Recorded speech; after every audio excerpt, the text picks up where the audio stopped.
Now, are you familiar with a woman by the name of Natasha Stoynoff? No. Natasha. Stoynoff. You'll have to give me a little bit of Do you a remember background. she wrote? She wrote about you a lot when she worked at People magazine? Oh, I do remember there was some woman that wrote, and then she, a long time later, I think she wrote a wonderful story, and then a long time later, as I remember it, a long time later she said that I was aggressive with her, but she wrote the most beautiful story. And then all of a sudden, like, is it a year or 2 years later, she comes out with this phony story that I was aggressive. I said, well, why would she have written such a good story for People magazine? She wrote a really nice piece. And then all of a sudden, like, years or months, many months later, she came up with this phony charge. Let's watch a video, and again, I apologize for the technology, where you talk about Ms. Stoynoff's allegations. Are we marking this? We're going to mark it. It's a clip of a video from a campaign event in West Palm Beach on October 13, 2016, and we're going to mark it as DJT 36.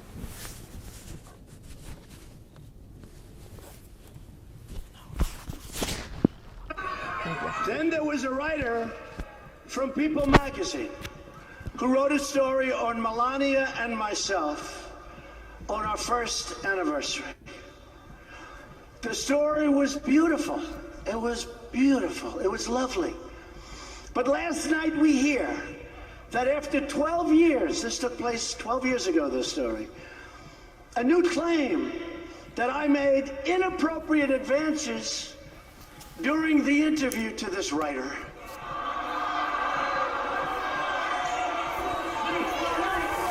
And I ask a very simple question. Why wasn't it part of the story that appeared 20 or 12 years ago? Why wasn't it part of the story? Why didn't they make it part of the story?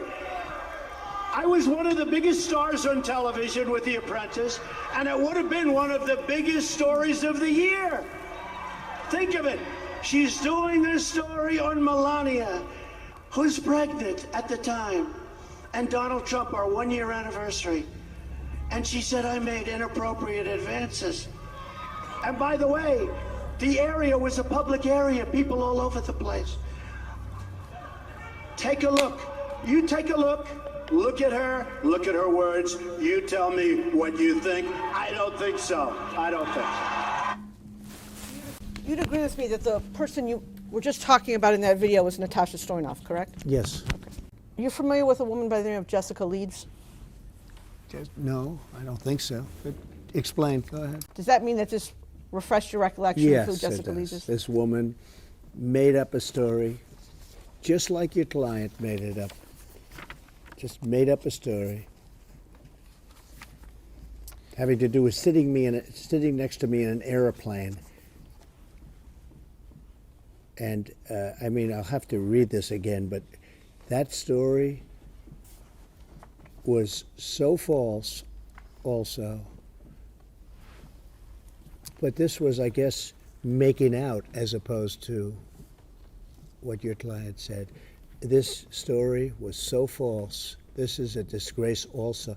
And do you recall speaking about Ms. Leeds' allegations at campaign events in 2016? I might have. I thought it was so, like your client, I thought it was so ridiculous.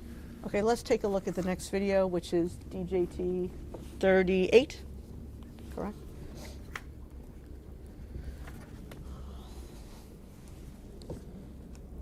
Hopefully our great movement, and there's never been anything like this in the United States, and the only way they figure they can slow it down is to come up with people that are willing to say, oh, I was with Donald Trump in 1980. Nothing changes. I was sitting with him on an airplane. And he went after me on the plane. Yeah, I'm going to go after. Believe me, she would not be my first choice, that I can tell you. Man. You don't know. That would not be my first choice. When you said in that video that Ms. Leeds would not be your first choice, you were referring to her physical looks, correct? Just the overall. Not. I look at her. I see her. I hear what she says, whatever. You wouldn't be a choice of mine either, to be honest with you. I hope you're not insulted. I would not, under any circumstances, have any interest in you. I'm honest when I say it. I would not have any interest in. The video we just watched, where you talked about Miss Leeds. What else did you know about Miss Leeds that would indicate to you that she would not have been your first choice, other than how she looked? I don't know. I think I probably saw her on television or something. But I don't want to be insulting. But when people accuse me of something, I think I have a right to be insulting because they're insulting me. They're doing the ultimate insult. They make up stories, and then I'm not allowed to speak my mind. No, I disagree with that. No, she would not have been anywhere on a list. I just wouldn't have been for me. No. It's disgusting. It's what she said was disgusting. Can you imagine doing that on an airplane? What she said? I'm doing that on an airplane. That's almost as ridiculous as doing it in Bergdorf Goodman in a dressing room. Isn't it true that just a few minutes ago you couldn't remember the date of your engagement to your current wife, Melania? No. We're talking about a different thing.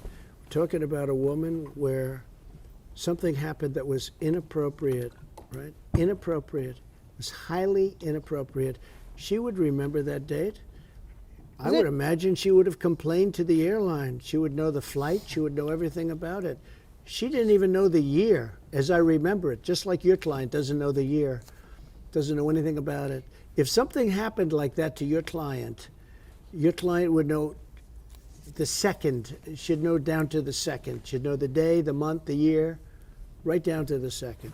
In the last paragraph of the statement that you made on June 21 that appears in the Laura Litvin tweet, DJT 20, you said as follows. Last paragraph where? DJT 20. Go ahead, what is it? You say as follows. The world should know what's really going on. It is a disgrace, and people should pay dearly for such false accusations. You see that? Yeah. And the person you meant who should pay dearly for such false accusations was E. Jean Carroll, correct? Yeah, and I think their attorneys too. I think the attorneys like you are a big part of it, because you know it's a phony